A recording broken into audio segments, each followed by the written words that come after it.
Kita bahas apa hari ini? Seperti biasa kalau hari Sabtu apa sih? Kalau bisa hari Senin malam itu kan artinya weekly ya, weekly outlook. Artinya kita membahas pergerakan satu minggu ke depan dari Senin sampai Jumat. Untuk GJ di BBJP-nya kita masih punya posisi 3 entry posisinya. Bayangin 3 loh. 3 entry posisi di mana emang bikin apa ya? Bikin dia itu GJ ini bikin di luar ekspektasi banget. Yang tadinya dia kuat up, kuat naik ya, kuat naik bahkan sudah melebihi ini resisten terkuat yang di sini. Nah, mantau beberapa kali ternyata nggak ada respon sekali dari si bayarnya. Di sini dia malah bertahan ini gitu. Aneh banget kan. Jadi GJ kalau misalnya kita lihat sendiri ini tuh mana ya? GJ kalau misalnya kita lihat sendiri dari sini, dari mana nih? Dari H1 mapping H4 juga sama nih. Ini terakhir tuh turun wajar nggak wajar? Turunnya sih wajar, cuman harapan saya tuh setelah dia menyentuh sini 153.822 ini. Nah harapannya turun saya tuh setelah menyentuh ini. Berarti di sini dia ada yang namanya support become resistance yang sangat kuat dan nggak tembus ini turun dia kan. Sekarang di sini GJ udah terpentok lagi, udah apa namanya? Udah ada doji lagi nih, seperti kayak reversion doji ini ya. Nampaknya ada reversion doji. Contohnya ini, soalnya ekor atasnya kecil banget. Ini reversion.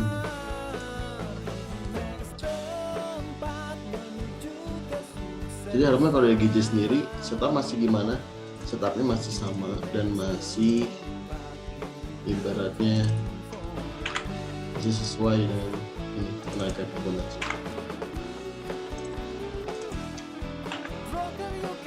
Ini masih sesuai, jadi harapannya masih kuat naik. Ini beberapa kali kan empatnya.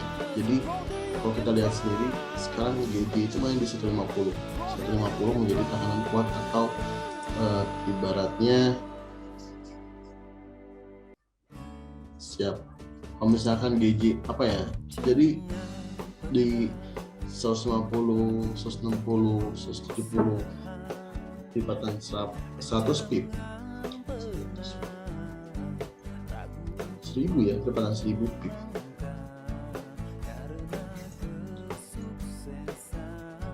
Kan 150 ke 160 ya, dan 1000 pip.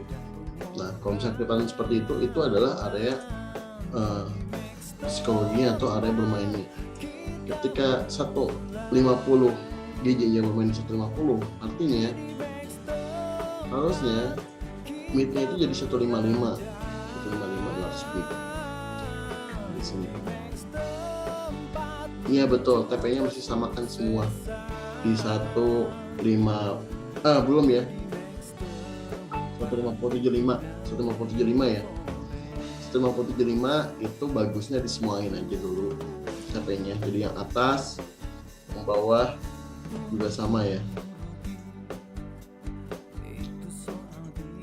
15075 untuk GJ ya. GJ TP-nya sama di 150.75. Kenapa di situ? Ya sementara di situ dulu aja. Betul. Bakal BP. Jadi kita kejar BP-nya dulu. Karena ini udah terlalu jauh plottingannya itu. Jadi kita kejar BP-nya dulu, kita baru re-entry lagi satu lagi. Jadi clear kan, posisinya bakal clear di situ, bakal BP di situ tuh 150.75. Nah di situ nanti dia akan ada koreksi dulu sedikit. di sini. Mungkin begini akan jadinya. Ini, lalu dia akan ke sini. Nah, jadi kita nggak bisa dulu ke sini yang tadi kita target kita ada di sini.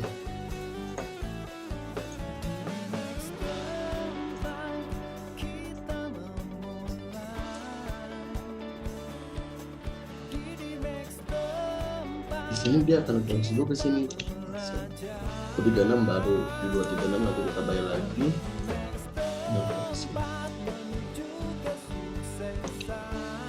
Gitu. Jadi kita clearkan dulu semua posisinya biar nggak ada floating. Lalu kita ada posisi yang saya lupa nggak ada BSL 150 15 ya. Nah itu kalau misalkan justru itu ketutup kalau misalkan tadi yang di bawah yang averaging ketiga tadi lotnya sama seperti total averaging kedua. Contoh misalkan signal sebelumnya 0,2 ya 0,2 kena SL. Nah kalau yang averaging itu 0,3 itu harusnya ketutup sih. Kalau jadi 0,3 ya. Kalau secara matematikanya begitu. Di sini kan 0,2 dikalikan anggap di sini 1,5 nih. 100 pip 0,1an berarti 110-an kira-kira. Iya, kalau misalkan bapaknya cuma 0,1 itu nanti nggak akan nutup. Tapi kalau tadi 0,2 atau 0,2 masih kurang kalau 0,2 nanti nggak akan dapat profitnya. Iya, kalau 0,2 akan dapat profitnya. Kalau 0,3 baru nanti bapak dapat profitnya. Tapi kalau udah terlanjur ya udah nggak masalah, jangan di OP di sini, jangan OP di sini. Kalau udah terlanjur ya pak ya. Nanti kalau misalkan nanti ada entry bayar lagi, misalkan ini TP clear. Udah TP clear, nanti ada entry bayar lagi. Nah itu lotnya disamakan aja dengan sebelumnya. Misalkan 0,2 tadi itu ikutnya jadi 0,2 lagi.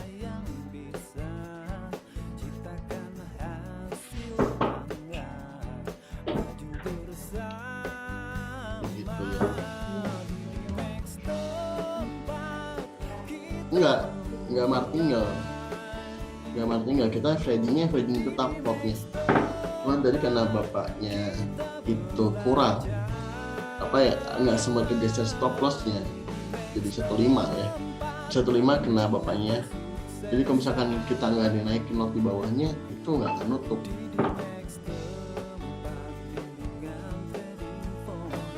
Tapi kalau misalkan nanti dinaikin lotnya jadi 0,3 itu ketutup. Tapi kalau misalkan averagingnya lot yang sama tetap BP kok jadinya. Oke, wah saunya down TP ternyata 296 ya. Mantap nih sau, masih ada yang menahan sau. Tadi harapan saya kena dulu ke sini. Harapannya sebegitu. Cuman di 382 ada rejection dan jadinya bearish engulfing ya. Ini bearish engulfing. Bearish engulfing ternyata nggak nyampe ke 50-nya. Ya udah, saya tadi memutuskan untuk entry aja di sini. Oke, udah manin ya. Sip, apa-apa.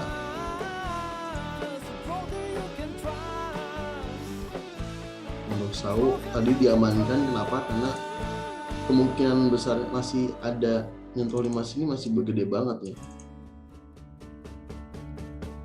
Turunnya saya mana? Kalau misalnya kita tanya turun saya mana? Kita bisa tarik Fibonacci retracement seperti ini ya. Ini Fibonacci retracement contoh. Kita lihat dulu ini clear. Ini clear kan ya. Oke, seperti ini. Kita tarik Fibonacci retracement yang ini. Ini tarik dari bawah ke atas. Di sini tarik ke atas di draft. Nah, passing ini dapat 100 nih, di level tingginya. Jadi nanti kita dapat level 100, ini level 0. Lalu setelah ini apa? Setelah ini dia buat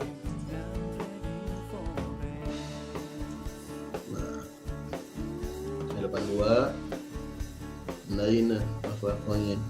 Tadi 236 sebagai target pertama koleksinya sudah tersentuh dan tembus di sini. Artinya ketika 236 tembus, 382 menjadi target berikutnya.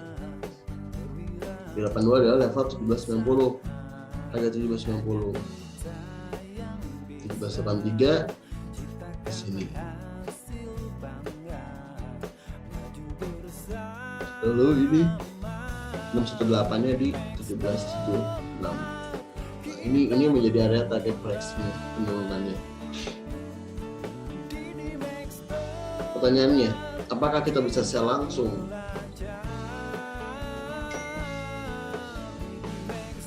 Benar kan? Pertanyaan ke situ kan, apakah kita bisa sell langsung? Kalau misalnya kita bisa sell langsung,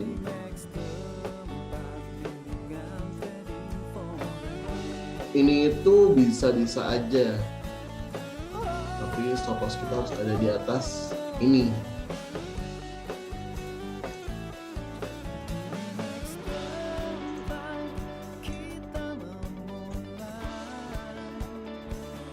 Ya, seperti ini. Kita tarik Fibonacci di sini. Seperti ini nih. Sumber dia dapat level-levelnya. Karena yang terbagusnya tetap di sini, selnya tuh. Yang terbaik nih. Mungkin nggak dia begini, bawah, posisinya dia di sini. Ini mungkin aja. Jadi kalau ibu bapak yang punya sell, nggak apa-apa. Buat masih berpotensi untuk turun karena hampatnya seperti saya sebutkan, hampatnya ini dia membuat head and shoulder yang cukup bagus. Nah, kan di sini betul, D1 juga kuat banget gitu. Yang kita harapkan adalah dia tembus. Nah, ini kan dia udah tembus kan? Dia udah tembus neckline di sini. Nih, neckline udah tembus tapi ternyata koreksi. Naiknya ini bikin gede. Yang mana Pak dojinya? Yang hampat ini. D1. Ini mirip ini sih shooting star ya. Lebih mirip shooting star. Ya mirip banget sama shooting star. Apalagi kalau candle ini berikutnya langsung dihajar lagi di sellernya. Wah, udah. Betul. Jadi PR D1 hari ini adalah bisa tembus di sini. Ini kan 1796 ya. Jadi PR-nya gambarnya oke. Saya coba ya.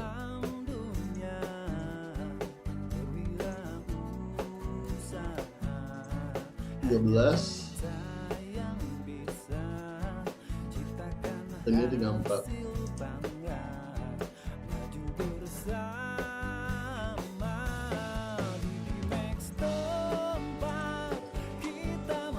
Dia satu udah mulai confirm, dia satu ya. H1 dia udah confirm ke bawah. H1 dia udah confirm ke bawah satu. Cuman hampat ini menjadi targetnya nih kan benar. Hampatnya di sini. D1-nya lalu gimana D1-nya? D1-nya dia ke bawah. Masih valid untuk trend down-nya kode 1. Sedangkan untuk moving average ini, money hunter ini kita lihat itu ada di time frame H1 rekomendasinya. Jadi ketika H1 udah nyilang, biasanya ya ketika H1 udah nyilang, maka itu akan menjadi trend.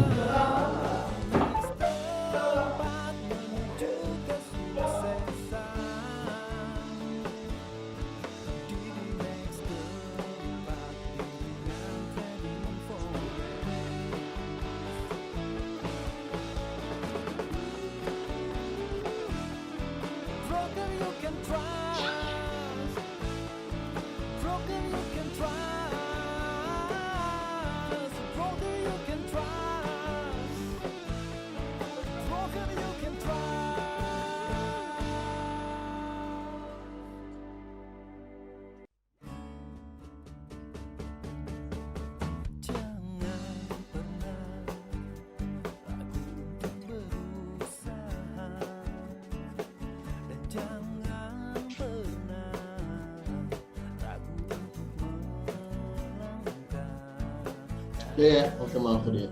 Nah, kalau misalnya H4 H1, ya, jadi kalau lihatnya mending mana lihatnya? Jelas kalau moving average itu sistemnya lagging. Ya, jelas kalau H1 itu lagging.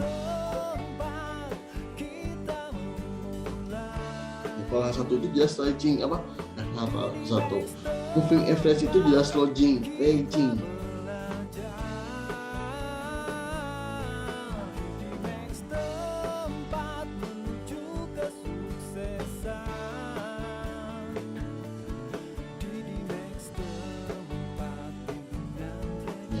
Lagging. Jadi kalau misalnya lagging itu apa sih? Lagging itu terlambat. Jadi kalau misalnya 1, 4, D1 di moving average dia mempunyai trennya masing-masing.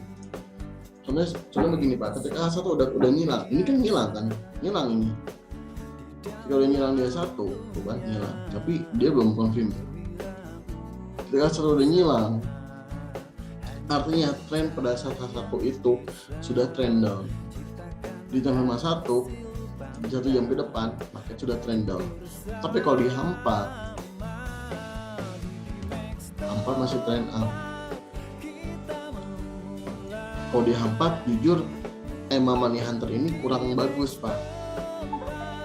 Kurang bagus kalau EMA Money Hunter ini di H4 ini. Dia bagusnya di H1. Kenapa gitu? Karena pola candle, perhitungan candlenya beda.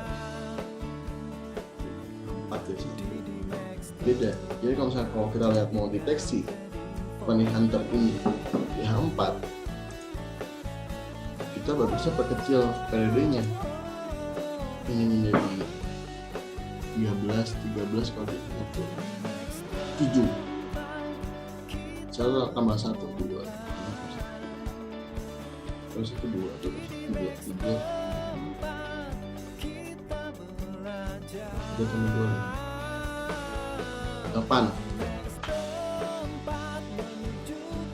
8 ditambah ini menjadi 34 2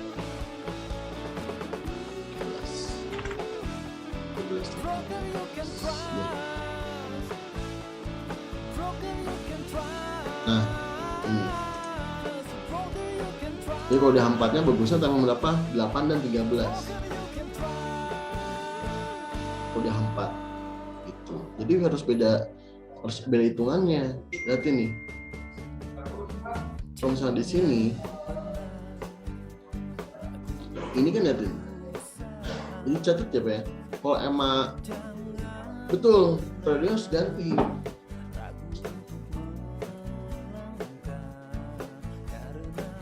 Betul, periodenya harus ganti. Jadi nggak bisa kita samakan periodenya. Karena kenapa? Karena harganya pun, candlenya pun berbeda, hitungan candlenya berbeda.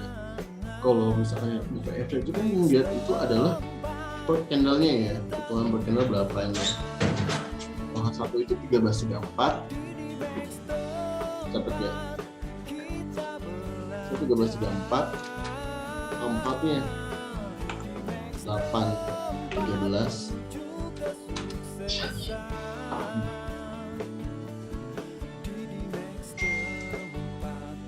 8.13. Jadi ketika 8 dan 13 dia nyilang ke bawah, artinya dia sudah trend down. Lihat trennya 8.13 di H4. Benar valid, dia nyilang. Valid ya. Dia nyilang valid kan. Enak, itu 8.13 di H4. Gitu. Nah, dia H1 jelas beda lagi, periodenya nggak bisa 8.13. Kalau dia H1 baru money hunternya diaktifkan 13.34. Satu beda lagi. Jadi kalau mau tuh bagusnya di PC. Dari PC itu